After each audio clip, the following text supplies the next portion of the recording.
샬롬, 하나님의 평강 여러분의 삶과 함께 하시기를 바랍니다. 지난 한 주간 인천공항 사건 시끄러웠죠. 인천공항 사건이 시끄럽다는 얘기를 듣고 왜 거기 무슨 코로나라도 터졌나? 폭발이라도 터졌나 했더니 그런 게 아니라 비정규직 직원들을 정규직화한 것 때문에 그것이 불공정한 거다라고 주장하는 사람들로 인해서 논란이 시작됐다라는 내용이었습니다. 비정규직이었던 그들이 정규직 된 것은 기쁜 일이죠. 축하할 일이고 박수칠 일이지만 우리 사회가 그것을 마냥 축하해주고 기뻐해줄 수 없는 사회입니다. 엄청난 경쟁 사회이고 그리고 모든 가치가 돈에 한정되어 있어서 갑자기 어떤 사람들이 더 좋은 직장, 더 많은 월급을 받을 수 있는 환경에 놓이게 된 것을 마냥 축하만 해줄 수 없는 사람들이 있죠. 과연 비정규직 직원들이 정규직 되는 것이 문제냐, 아니면 그런 상황을 보고 비난할 수도 있고 반대할 수도 있는 사회적 구조가 문제냐, 여러 가지로 생각해 볼 것들이 많이 있습니다. 우리가 바라는 사회는 공정하고 평등한 사회일 것입니다. 그러나 기독교가 꿈꾸는 세상은 단순히 공정하고 평등한 사회를 넘어서서 모두가 다 행복한 나라이겠죠. 모두가 행복한 나라는 돈으로 삶의 질이 규정되지 않는 사회이어야 할 것입니다. 직장을 다니는 사람들은 자기가 하는 일을 돈과 상관없이 그 일 자체를 즐거워하고 기쁘게 감당할 수 있고 그 일을 통해서 자신의 삶의 보람을 찾을 수 있는 직업이 되면 좋겠고, 공부하는 학생들은 공부하는 이유가 좋은 직장에 들어가기 위함이 아니라 그 공부 자체가 즐거워서 학업이 학업으로서의 행복을 가져다 주는 사회가 될 수 있으면 좋겠다라는 생각이 듭니다. 또 저에게도 적용해 보면 이렇습니다. 목회하는 것이, 설교하는 것이 사람의 수와 내가 받는 월급과 내가 타는 차와 이런 거와 상관없이 목회하는 것 자체로, 설교하는 것 자체로 행복할 수 있는 사람이었으면 좋겠습니다. 그 나라가 되면은 가능하겠죠. 어쩌면 저는 실직자가 될지도 모른다는 생각이 들기는 합니다만, 어찌됐건 그 나라가 되면 제가 꿈꾸는 일이 가능해질 것입니다. 그런 의미에서 저는 지금 설교합니다. 행복할 것 같습니까? 아닐 것 같습니까? 여기가 텅 비었어요.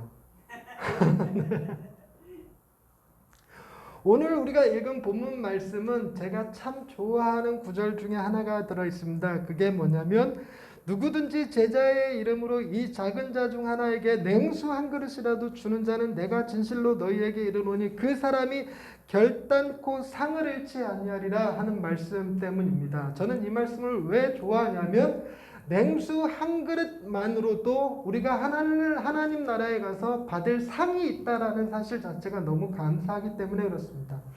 여러분, 냉수 한 그릇 주는 일, 그게 뭐 그리 대단하겠습니까? 오늘날 우리의 시점으로 생각해 보면 마실 것이 풍성한 이 우리나라 형편에서는 냉수 한 그릇이 갖는 의미가 다소 축소될 수 있습니다.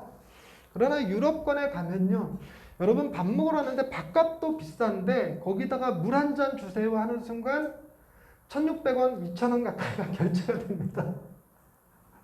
물을 그냥 주는 데가 없습니다. 외국 사람들이 우리나라에 와서 신기하다고 얘기하는 것이 물이 공짜라는 것, 리필이 가능하다라는 것이 신기하다고 얘기할 정도입니다. 이게 우리로서는 잘 이해가 안 되는 상황인데 그래요. 더더군다나 이스라엘 상황을 생각해 봅시다. 이스라엘 사람들은 포도주를 더 잘 마십니다. 여러분, 포도주를 물보다 더 잘 마시는 이유가 뭘까요? 여러분, 우리나라는 포도주와 물이 있으면 물이 더 쌀까요? 포도주가 더 쌀까요? 물이 더 싸죠. 그래서 물을 마십니다. 근데 이스라엘은 포도주가 더 싸요. 포도주가 더 싼 이유가 뭐냐면, 포도주 농사라는 것에 대해서 그 나라가 무슨 술주정뱅이들의 나라라서 포도주를 마시는 게 아니라 마실 수 없는 물을 사용해서 마실 수 있는 물을 만드는 과정이 포도주입니다. 그래서 마실 수 없는 물로 포도 농사를 지어서 그 즙을 짜내서 마시는 것이죠. 그래서 마실 수 있는 물은 포도주보다 비쌉니다. 그래서 물 한 잔, 시원한 물 한 잔 주는 자, 그것에 갖는 의미는 단순히 오늘날 우리가 생각하는 물 한 잔하고 조금 다른 의미가 담겨 있습니다. 또 다른 의미는 뭐냐면 여러분, 여러분의 집에 만약 신천지 성도가 전도하러 다니다가 너무 더워서 문 두들기고 전도하는 건 아니지만 냉수 한 그릇만 얻어 마십시다. 갈증 나는데 냉수 한 그릇만 얻어 마십시다 할 때 드릴 수 있겠습니까?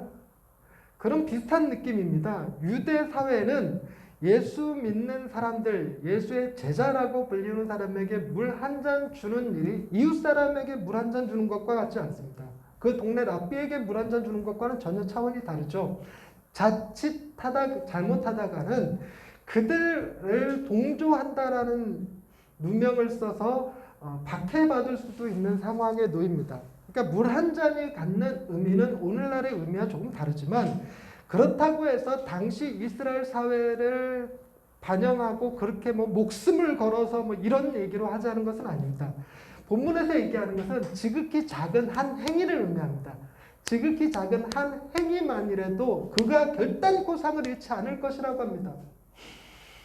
저는요, 그 물 한 모금, 물 한 그릇이 갖는 의미가, 냉수 한 그릇이 갖는 의미가 어떻게 다가오냐면 제자들로 하여금 그들이 받은 소명을 끝까지 포기하지 않게 만드는 가장 작은 힘이라고 규정합니다. 즉 그들이 사는 삶이 어떤 삶이 될 것이냐면 10장 25절에 나오는 제자가 그 선생 같고 종이 그 상전 같으면 좋가도다. 집 주인을 바알세불이라 하였거든 하물며 그 집 사람들이랴 라고 말하는 그런 시대예요. 자칫하면 죽을 수도 있고 어려움 당할 수도 있는 사회입니다. 좀 더 심각한 표현을 찾아보자면 16절 17절 보라 내가 너희를 보냄이 양을 이리 가운데 보냄과 같도다. 그러므로 너희는 뱀같이 지혜롭고 비둘기같이 순결하라. 사람들을 삼가라. 그들이 너희를 공회에 넘겨주겠고 그들의 회당에서 책찍질하리라. 도대체 내가 누구에게 가서 물 한 잔을 요구할 수 있습니까? 자칫 잘못하다가는 그 사람이 물 대신에 뭘 줄 수도 있는 거냐면 회당에다 고발해갖고 책찍질 당하게 만들 수도 있는 문제입니다. 그런데 가끔 가다가 이렇게 예수에 대해서 좀 더 우호적인 사람을 어쩌다가 만났는데 그 사람이 시원한 물 한 잔 줬어요. 그랬을 때 이 제자가 하나님이 함께 하신다라는 생각이 들고 그 일을 계속 감당할 수 있는 힘을 얻게 된다는 것입니다. 대부분 목사님들이 목회를 시작했다가 많은 목사님들이, 대부분은 아니고 꽤 많은 목사님들이 목회를 접으셨고 지금은 다른 일을 하시는 분들이 많이 계십니다. 이번 코로나 사태로 그렇게 목회를 그만두시고 직업을 바꾸신 분들이 꽤 많아졌습니다. 그런데 그런 분들이 목회를 계속할 수 있으려면 무엇이 필요했을까요? 그 목사님으로 하여금 부자가 되게 하고 유명해지게 하고 하는 문제가 아니라 목회는 그만두지 않은 채 목회도 하고 직장이라도 다니고 이중직이라도 해서라도 교회 문 안 닫게 하는 힘은 무엇이었을까요? 안 그래도 코로나 사태가 시작되기 전에 코로나 사태가 시작되고 나서 많은 교회들에서 그런 고민을 했습니다. 교회들이 이번 사태로 인해서 문 닫는 교회들이 많이 생길 수 있다라는 생각으로 월세 대납 운동을 많이 펼쳤습니다. 그래서 저희 교회도 약간의 도움을 받았고요. 대구에 있는 교회들에게 집중적으로 이렇게 지원 사역을 감당하는 단체들도 여러 생겼습니다. 그럼에도 불구하고 월세를 못 내서 문 닫는 교회들이 많이 생기기는 했습니다만 이렇게 어려운 상황 가운데서 더 어려운 것은 뭐냐면 이번에 왕성교회 사건, 안양의 꿈꾸는 교회 사건 맞나요? 꿈꾸는 교회? 어쨌든 두 교회에서 지금 10명이 넘는 확진자들이 나오면서 종교시설을 고위험군으로 분류하자라는 얘기까지 나오는 상황입니다. 예전에는 교회에서 확진자가 나오면 그 뉴스를 읽고 그 밑에 댓글도 읽었는데 요즘은 교회에서 확진자가 나왔다는 뉴스만 뜨면 댓글을 못 읽겠어요. 10중 8구 열이문 아홉 다 욕하는 내용으로 도배가 되어 있다 보니까 그러니 요즘 같은 시대에 교회가 이렇게 감당할 힘을 점점 잃어가고 있는 것은 사실입니다. 더더군다나 월세를 내지 못해서 문을 닫는 교회들은 더 비난을 듣죠. 돈 때문에 교회 하는 거야? 라는 소리를 듣기 때문에 그들의 마음이 더 힘들 것입니다. 어떻게 하면 그들이 목회를 포기하지 않고 계속 그 일을 하게 할 수 있었을까요? 그러려면 누군가가 냉수 한 그릇 주는 일이 있었어야 된다는 것입니다. 오늘날의 목회자로 하여금 목회를 계속할 수 있게 만드는 냉수 한 그릇이 무엇일까? 사람들마다 생각이 조금씩 다 다르겠지만 제게도 목회를 계속할 수 있게 만드는 냉수 한 그릇, 그것은 바로 여러분들이죠. 저는 개인적으로 아내가 한 명 있어도 남편이고, 맞죠? 자식이 한 명만 있어도 아빠이고, 그죠? 부모님 중에 한 분 돌아가시고 한 분만 살아계신다 하더라도 여전히 자녀이지요. 동일하게 우리 교회 성도가 한 명 있던 1000명 있던 제가 목사인 것이 변할까요? 그렇지 않을 것입니다. 단 한 명만 있어도 그분에게 설교해야 될 이유가 내게는 충분하고 한 생명이 천하보다 귀하다라고 내가 느낄 수 있으면 지금 이 자리가 텅 빈 것이 아니라 엄청난 천하가 모여 있는 것이다 라고 생각할 수 있습니다. 그러니 제가 목회를 계속할 수 있는 힘, 냉수 한 그릇, 그것은 여러분이 예배에 참석하는 것이 될 것입니다. 요즘같이 코로나 시기에 교회를 고위험군으로 분류해야 된다라고 생각하는 이야기 되어지는 시대에 마스크 쓰고 앉아서 목사님 설교를 경청해서 듣겠다라고 나오신 여러분들은 참 귀합니다. 그러나 저는 그것만으로 만족하기가 참 쉽지 않아요. 누구는 시험 때문에 못 나오고 누구는 잠자느라 못 나오고 누구는 이 코로나 때문에 못 나오고 누구는 자녀 시험 그 숙제 때문에 못 나오고 뭐 여러 가지 이유들로 못 나오신 분들이 계시죠. 반주자가 둘 다 늦게 와서 유튜브 틀어놓고 찬양해야 될 때 그 아픈 마음. 찔리라고 하는 말은 아닌데요. 찔렸으면 좋겠어요.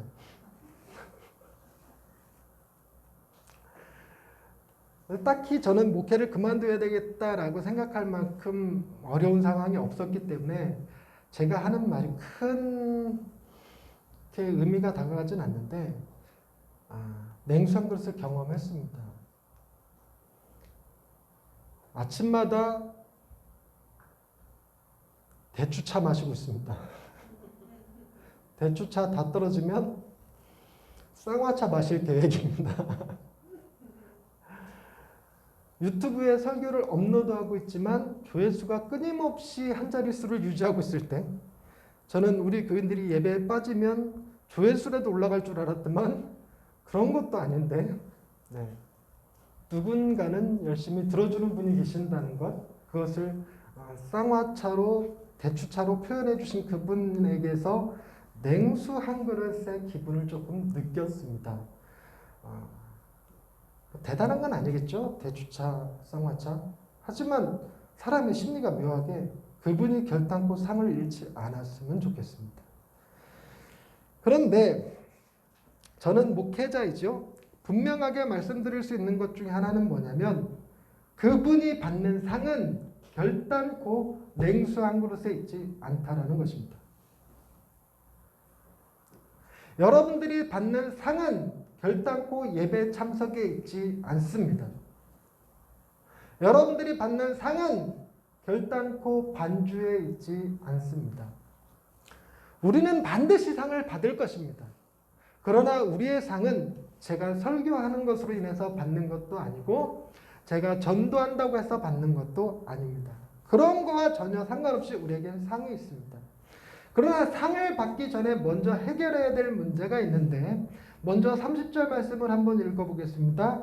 너희에게는 머리털까지 다 세신 바 되었나니 하나님이 우리의 머리털까지 다 세고 계신답니다. 진짜로 머리카락 개수가 몇 개인지 하나님한테 물어보겠다라는 생각을 갖는다면 참 초딩스러운 발상이겠죠. 이 말의 의미는 뭐냐면 하나님이 나에 대하여 모든 것을 다 알고 계신다라는 것입니다. 여러분, 하나님이 나에 대해서 모든 것을 다 알고 계신다라고 말씀하실 때 우리가 느끼는 감정이 있습니다. 여러분, 옆방에 호랑이가 있다라고 생각해 보십시다. 옆방에 호랑이가 있다라고 누군가가 저한테 와서 알려주면 우리는 비록 철망은 아니지요. 뭐가 있어야 되지? 철창. 고마워. 철창이 있어서 호랑이가 튀어나올 수 못하고 이 방으로 들어오지 못한다 하더라도 두려워요. 두려운 마음이 듭니다. 그런데 우리의 마음은 잘 보세요.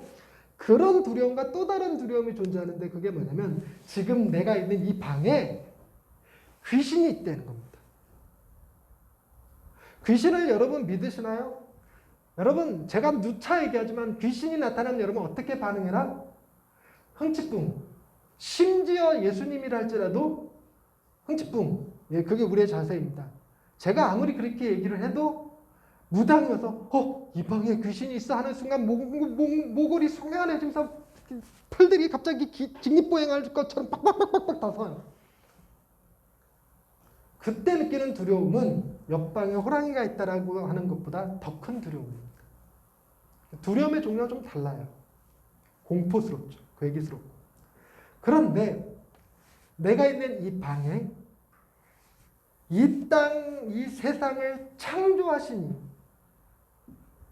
나를 지으신 이가 계신다라고 하는 사실은 그런 두려움과 공포와는 또 다른 감정을 갖게 합니다.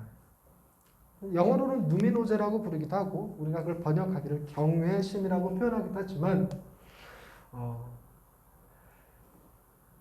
그런 엄청난 분이 이 방에 계신다라고 하는 사실은 우리를 하여금 숨도 제대로 못 쉬게 할 만한 엄청난 압력을 줍니다. 내가 무릎을 꿇어야 되는지 서 있어야 되는지 엎드려 있어야 되는지 안절부절할 수밖에 없게 만들죠. 그분이 우리가 느끼는 도덕, 죄책감, 양심의 근원이 되시는 분이고 우리가 숨 쉬는 공기와 마실 수 있는 물의 제공자가 되시고 내게 있는 모든 것들을 주신 이라는 생각만으로 우리는 그분 앞에 찬양해야 될지 엎드려 싹싹 빌어야 될지 나 주여 걸음아 나 살려라고 도망가야 될지 안절부절 어떻게 할 수가 없을 것입니다. 그게 바로 누미노제 경험이라고 하는데 그런 경외심이 우리를 사로잡을 거예요. 우리의 머리털까지 다 세신 분이 있다면 그분은 나의 고통만 하시는 분이 아니고 나의 죄악을 다 아시는 분이시죠. 여러분, 우리는 지극히 사회적인 동물이라서 관계 속에서 숨을 쉬며 살아갑니다. 하지만 관계 속에서 숨을 쉬고 살아간다 할지라도 그 관계를 유지하게 만드는 힘이 어디서 나오냐면 사람들은 전부 다 얘가 누구죠? 왜 이름이 갑자기 생각이 안 날까? 아시는 분? 응? 궁예. 사람들이 궁예가 아니라는 확신이 우리를 관계 속에서 살아가게 했죠. 여러분들이 궁예고 저도 궁예이면 지금 여러분들이 이 자리에 앉아서 생각하는 것들을 제가 읽을 수 있고 여러분 또한 제가 이 설교하면서 속으로는 뭐라고 생각하는지 읽을 수 있으면 우리는 10중 8구 멱살 잡고 싸울 겁니다. 그러나 우리는 서로를 잘 몰라요. 들여다보지 않아요. 우리는 뭘로서 사람을 판단하냐면 그가 하는 말과 행동과 태도와 눈빛들 같은 걸로 판단을 하죠. 그러면서도 여전히 우리는 하나님 앞에서까지 내 언행과 눈빛만으로 상대할 수 없는 분이라는 사실을 갖지 못합니다. 그분은 내 마음의 생각과 느낌까지 다 알고 계시죠. 내가 혼자 있을 때 어떤 생각을 하는지, 혼자 있을 때 무슨 일을 하는지, 내가 돌아서서 뭐라고 중얼거리며 욕을 하는지까지 하나님은 다 알고 계십니다. 모든 사람은 도덕이라고 하는 마음의 기준을 갖고 있어서 그 도덕의 기준을 따라서 다른 사람들을 판단합니다. 너 그렇게 살면 안 돼. 네가 그러면 안 돼. 저도 그 기준이 있어서 맨날 하는 얘기가 10분 일찍 오십시오 하는 소리죠.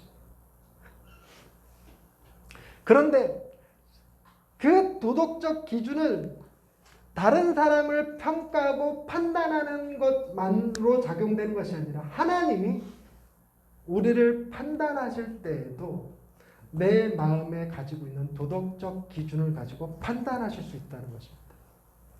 내가 가진 도덕적 기준 가지고 내가 판단을 받는다 하면 우리는 죽을 수밖에 없는 존재이죠. 더더군다나 우리는 이런 얘기가 하고 싶습니다. 넌 얼마나 깨끗해서, 넌 얼마나 잘나서, 어차피 잘난 것 없는 사람들끼리, 서로 못난 사람들끼리 피차 그 마음, 그 심정 이해하면서 서로 격려하고 독려하며 살아가는 우리죠. 그러나 우리를 판단하시는 이가 아무런 죄도 없으신 분이라면, 우리를 비판하실 수 있고 심판하실 수 있는 그분은 1.1에게 흠도 점도 없는 분이라면, 소위 완전하시고 거룩하시고 정결하신 분이라면 그분 앞에서는 우리는 죽음을 생각하는 것 외에는 아무것도 하지 못할 것입니다. 우리의 머리카락까지 다 세시는 분이 도대체 우리의 무엇을 보고 단순히 냉수 한 그릇 줬다고, 예배 참석했다고, 피아노 반주했다고, 설교 좀 했다고 그거 가지고 상을 주실까? 내가 받을 수 있는 상보다 내가 받을 수 있는 책망이 더 클 것입니다. 뿐만 아니라 생각해 보십시다. 우리가 냉수 한 그릇 준 것과 설교 한 것 가지고 상을 받는다 치면 그 상은 화려하고 멋질까요? 초라하고 볼품 없을까요? 초라하고 볼품 없습니다. 누가 기준이기 때문에? 예수 그리스도 그분의 삶의 기준이기 때문에. 여러분, 우리의 삶이 사도들과 비교하겠습니까? 우리보다 앞서가신 선배님들과 비교하겠습니까? 이 시대, 외국 시대, 로마 초기 시대 그 순교까지 각오하고 살았던 초대교회 성도들의 삶하고 비교할 수 있겠습니까? 단순히 우리 교회하고 다른 교회하고 생각해 보십시다. 다른 교단의 그 열정적이고 뜨거운 예배와 우리의 이 마스크 쓰고 갑갑한 예배와 비교했을 때 누가 더 큰 상을 받겠습니까? 우리가 기대하는 바는 결코 내가 한 행위에 의해서 받는 상이 아닙니다. 여러분, 우리가 받을 수 있는 상은 먼저 우리의 죄의 문제가 해결된 다음에 주어지는 상입니다. 우리의 죄의 문제는 누가 해결하셨냐면 예수 그리스도 그분이 해결하셨습니다. 38절 말씀, 또 자기 십자가를 지고 나를 따르지 않는 자도 내게 합당하지 아니하니라. 여러분, 자기 십자가를 지고 주님을 따랐어야 되는데 우리는 그거 하지 못했어요. 하지만 누가 그 일을 하셨냐면 내 십자가까지도 대신 짊어지시고 앞서가신 이가 계시죠. 예수 그리스도. 그분이 우리가 짊어져야 할 십자가까지 대신 짊어져 주셨기 때문에 우리는 내가 받을 심판을 두려워하는 것이 아니라 내가 받을 상을 기대할 수 있는 사람이 되었습니다. 뿐만 아니라 39절, 자기 목숨을 얻는 자는 잃을 것이요 나를 위하여 자기 목숨을 잃는 자는 얻으리라. 여러분, 우리는 내 목숨을 주님 앞에 내어드리지 않았습니다. 목숨을 걸기는커녕 시간조차 제대로 드리지 않았고 나의 수고와 노력과 헌신조차 드리지 않았습니다. 정성도 바치지 않았어요. 그럼에도 불구하고 우리를 위하여 당신의 목숨을 내어주신 이 덕분에 우리는 생명을 얻은 자 되었고 주님과 함께 산 자가 되었으며 우리 역시 하늘나라에서 받을 상을 기대할 수 있게 되었습니다. 믿음을 논하는 히브리서 11장에 보면 이런 말씀이 써 있습니다. 히브리서 11장 6절 말씀입니다. 제가 읽어드리겠습니다. 믿음이 없이는 하나님을 기쁘시게 하지 못하나니 하나님께 나아가는 자는 반드시 그가 계신 것과 또한 그가 자기를 찾는 자들에게 상 주시는 이심을 믿어야 할지니라. 여러분, 믿음이라는 게 뭐냐면 하나님이 계시다라는 사실을 분명히 믿는 거고, 그 하나님이 나를 심판하실 거라가 아니라, 심판을 면하여 주실 거라는 정도가 아니라, 나를 구원하실 것이다 라는 정도가 아니라, 내게 하나님의 나라에서 살게 해 주실 거라는 정도가 아니라, 나 같은 자에게 하나님이 상 주시는 분이라는 사실을 믿어야 한다는 것입니다. 여러분들은 상 받을 거라는 믿음이 있습니까? 우리는 결코 자기 자신을 들여다봐서는 하나님 앞에 받을 상이 있다라고 기대하기는 어렵습니다. 그럼 우리는 믿음이 없는 자죠. 여러분, 저는 그런 생각 많이 합니다. 내가 하나님 나라에 가서 상을 받을 수 있는 게 아니라 워낙 이 세상 살면서 하나님 앞에 가불해서 쓴 게 너무 많아서 하나님 나라에 가면 내가 받을 상이 있는 게 아니라 갚아야 될 빚이 있을 것 같이 느껴져요.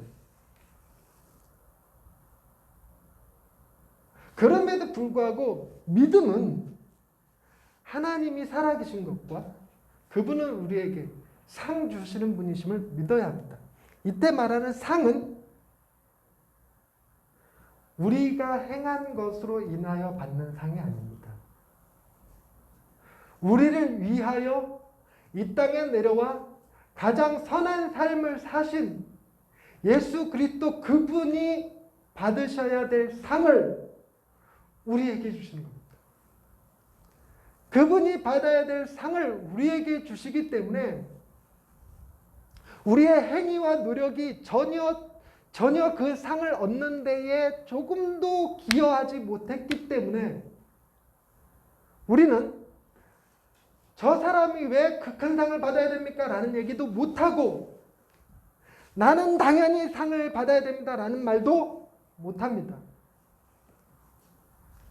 만약에 정말 우리나라가 주님이 이 땅에 임하셔서 새롭게 하실 나라가 되면, 그래서 주님이 당신께서 행하신 일로 말미암아 당신을 믿는 모든 백성들에게 동일한 상급을 주신다고 한다면 그것도 우리가 상상할 수 있는 것보다 더 크고 더 아름다운 상, 우리가 최선의 노력을 다하여 목숨까지 내어놓고 십자가 짊어지고 주님을 따랐을 때 얻을 수 있는 상보다 더 큰 상, 그런 상을 냉수 한 그릇 준 자에서부터 목숨 걸고 복음을 증거했던 제자들에 이르기까지 똑같이 다 받을 수 있다면 누가 원망하고 누가 불평할 수 있겠습니까?